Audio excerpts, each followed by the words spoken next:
Hi friends, this is Dr. Richard Ruling welcoming you to the Total Health Channel. Please like and subscribe, share. Today is so important. I just can't, I could not overestimate the importance of something. The Sabbath School lesson for today, November 27th, happens to be Thanksgiving Day, misses a major connection of Ellen White's last book, the title she gives to her last book, which was changed by publishers. Uh, that I don't know what to say, but Ellen White, last words are important, and it's a last book title, very important point that she wants to make. And in it, page 713 and 714, she says, "That which God purposed to do for the world through Israel, the chosen nation, he will finally accomplish through his church on earth today." So it's about us, the church, and what we're supposed to do when Israel failed. Today, the lesson is about the restoration of Israel to the land. And the people that are writing those quarterlies are thinking about Israel over there and, hey, God answered prayers. Not really, because they jumped the gun and they returned prematurely. Because God said in Leviticus 26 chapter, verses 18, 21, 24, and 28, that if they walk contrary to him, he would punish them 7 times over. And in Ezekiel 4, verse 4 and 5, 5 and 6, it tells them Ezekiel's asked to lie on his side 390 days, each day for a year, that Israel was in apostasy. So they were in apostasy for 390 years. Times 7 is 2,730 years.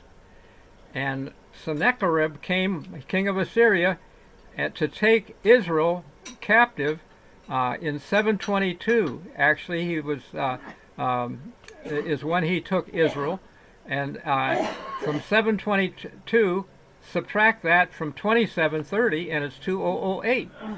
So they were not free to return until 2008, or actually, because there's no year zero when Christ was born, 2009. And in that year, 2009, Pope Benedict comes. Rome was assigned to flee, not assigned to come back. So it's a problem for Israel to go there and think it's their land. Actually, a Messianic rabbi explained to me that 90% of the Jews in Israel have no interest in their spiritual heritage. They just came for free land from the UN. 8% are Orthodox Jews that would spit on Christians or Christ. Not a good situation. And so how do we make anything good out of this? God is going to let Muslims drive out the Jews. In Zechariah 14th chapter, that's the last chapter, verse 2, all nations, and I believe it's neighboring nations, Muslim nations, those that surround Israel. Actually, I've seen a headline where 57 Muslim nations are urged by Turkey, king of Turkey, to siege Israel. So I believe they're going to do it and get it done. And when they take Jerusalem, Ellen White says Jerusalem is a representation of what the church will be if it refuses to walk in the light God has given. So and she later said, we're not walking in the light. That was in Volume 8 of the Testimonies for the Church, page 247, she says we're not walking in the light. And on page 250, second paragraph, she says, "How has the faithful city become a harlot? My Father's house is made a house of merchandise, a place whence the divine presence and glory have departed." Now, that was in the context of them voting things that she didn't want, and they changed her book title. What was the title of that book? Does anybody know? Yes, my mother left me her copy of Prophets and Kings. It was published in 1917, and basically the title that Ellen White chose is "The Captivity and Restoration of Israel." Now that's what we're talking about in the Sabbath School lesson, about Israel coming back to the land, but it's really not about Jews, okay? Because in Ellen White's book, page 713 and 14, she said, "That which God purposed to do for the world through Israel, the chosen nation, he will finally accomplish through his church on earth today, even his covenant-keeping people." So we're the covenant-keeping people, want to be. How do we do that? Okay, and if we keep the covenant was really about that land over there. And Paul says, if you're Christ, you're Abraham's seed, heirs according to the promise. So that's our land over there.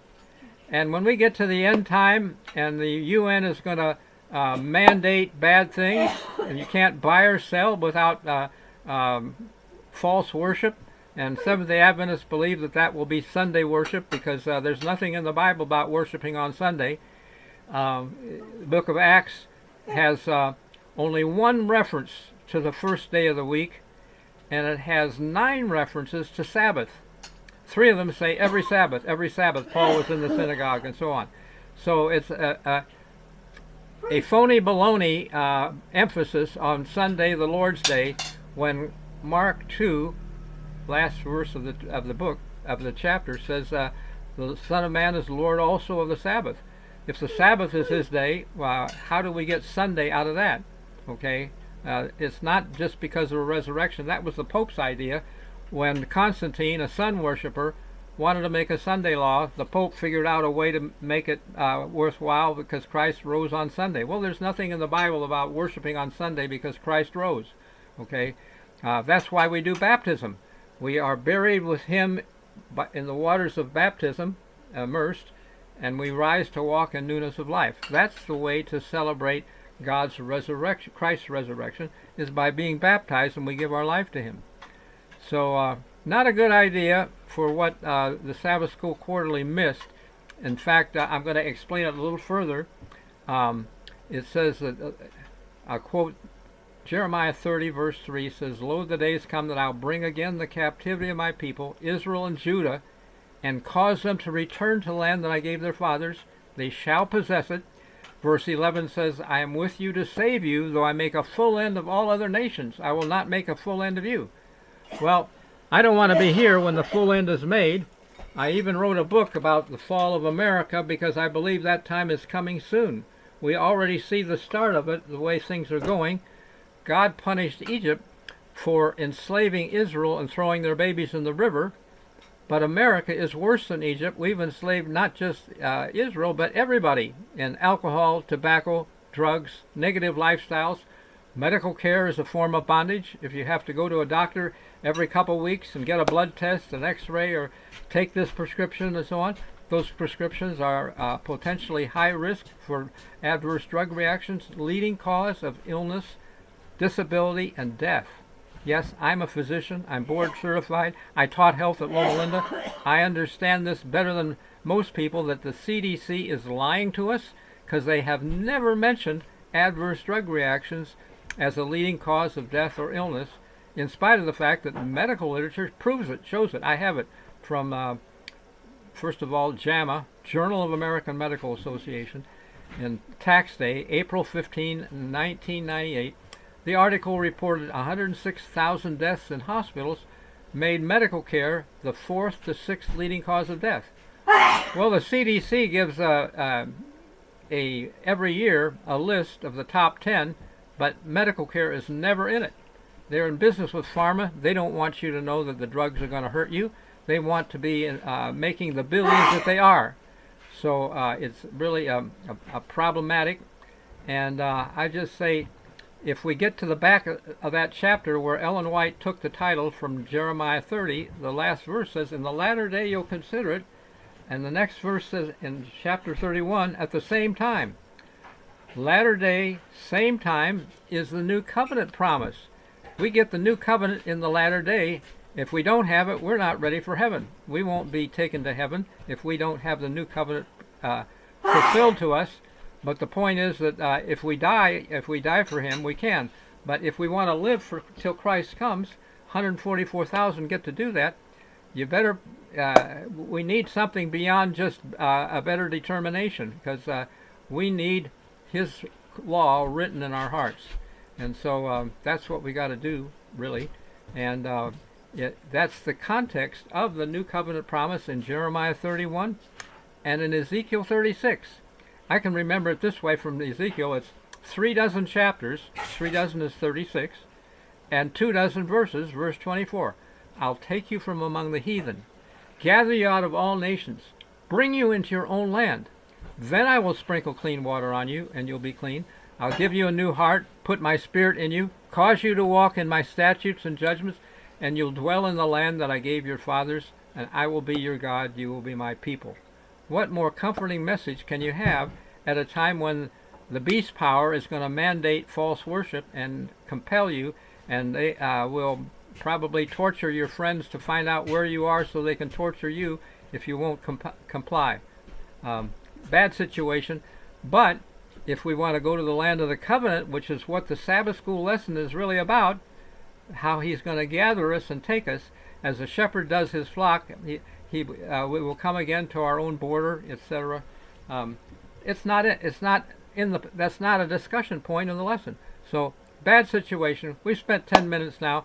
I just say, hey, go to the website that I have, Health, Happiness, and Destiny, and get this book, Earthquake and Seven Seals. It's a book that I believe Christ called attention to this in Revelation 6th chapter.